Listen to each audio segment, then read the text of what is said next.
to the solo training series from the Academy of Self-Defense. In these clips, we're looking at classical technique from Nihon Goshin and using the idea of pantomiming on your own to learn the framework and the rules of the technique. Also to get used to body movements, stances, and visualizing the technique, which is very, very important. Before we learn this next one, the elbow chop, we're going to talk about the three underlying principles that make technique work. Number one is pain. We all know this. Pain causes a technique to work. You cause pain to the wrist, the elbow, the neck, the leg, the knee, whatever. It causes the technique to work, whatever that technique is. If I'm using a wrist lock, twisting the wrist in the right manner, at the right angle, at the right speed and velocity, in the right direction, causes a lot of pain, and there's your technique. Then we have leverage. Using the idea of leverage to throw somebody, like a leg sweep, which everyone has seen or heard of, is using the idea of leverage. The third principle is lead. And this is where Aikido shines. We use a lot of lead in our technique, especially at advanced levels. And it's probably the hardest thing to learn. Now, some techniques use one principle, some use two, some can use all three. And the better you get to understand technique, the more advanced you get, you can start to utilize all three with using a variety of combinations of techniques or ateme and so forth. So, that being said, we're going to look at the elbow chop. Now, the elbow chop, in my opinion, uses lead and leverage. And I'll talk about where those principles lie. Okay? So, let's pantomime it first a couple times, then we'll walk through the steps.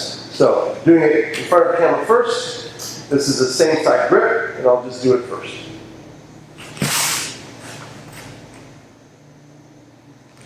From here.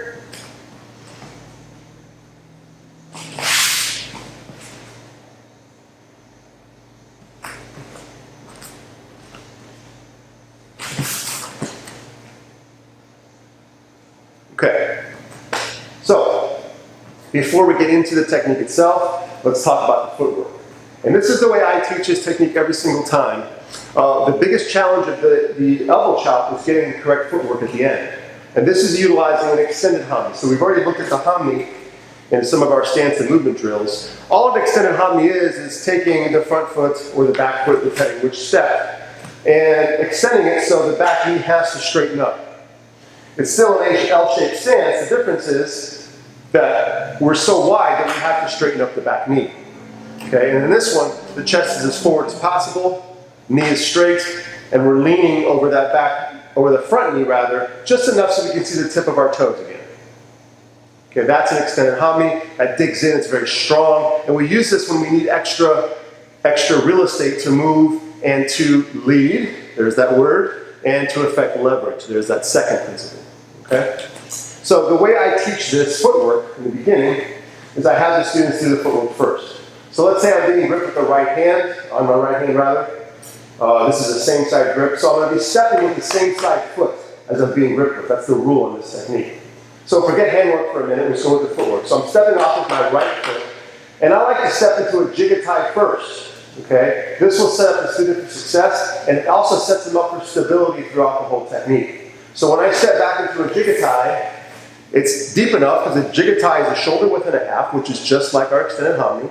Now, all I have to do, as long as provided I stepped in the correct jigatai and both feet are facing forward, all I have to do now is pivot on my heel and turn my front foot straight, and this puts me into a perfect extended hami.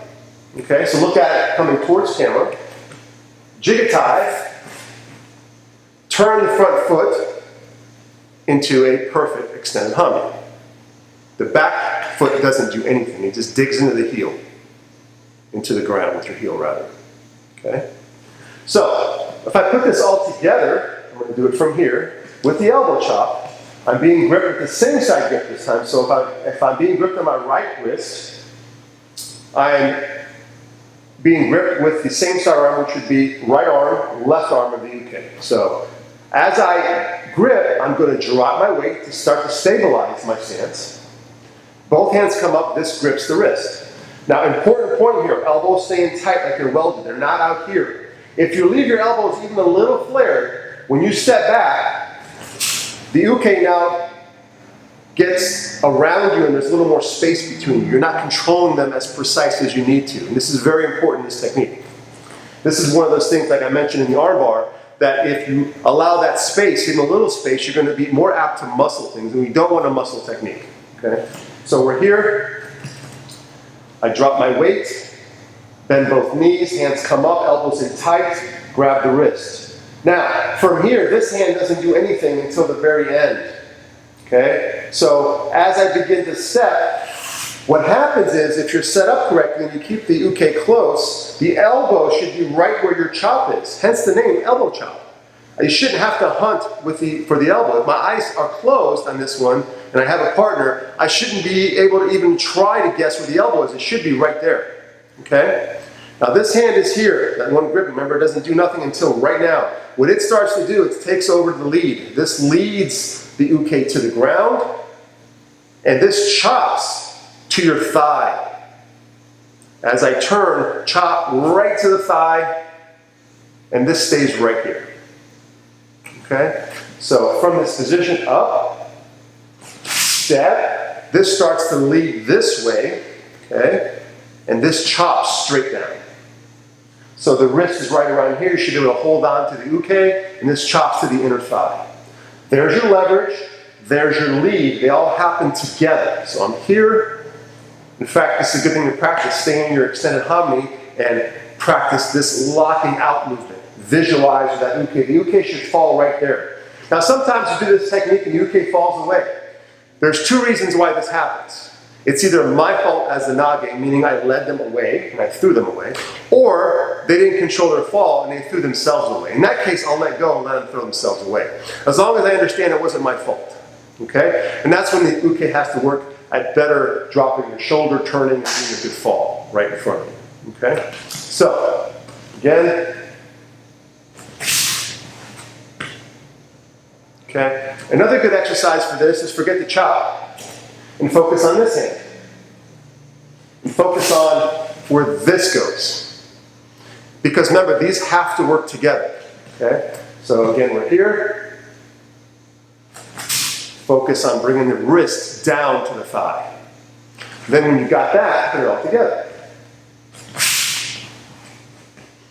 Notice also when I chop straight down my body. I don't let it go away. Okay? The inside of my wrist should be rubbing down my chest and down my abdominal muscles. And chopping right here. If I do that, I'll stay stable throughout the whole technique.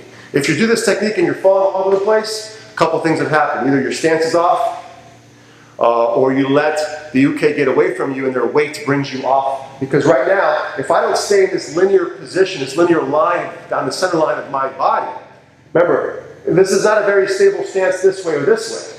If I get pushed this way, I'm off. I get pushed this way, I'm off. Okay, but if I keep everything down the center line, which is the specialty of the extended harmony, then I'm stable throughout the whole technique. Hope that makes sense. Okay, doing it from this side.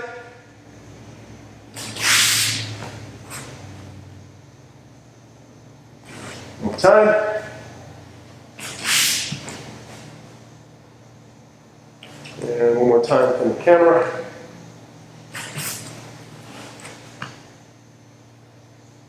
Okay.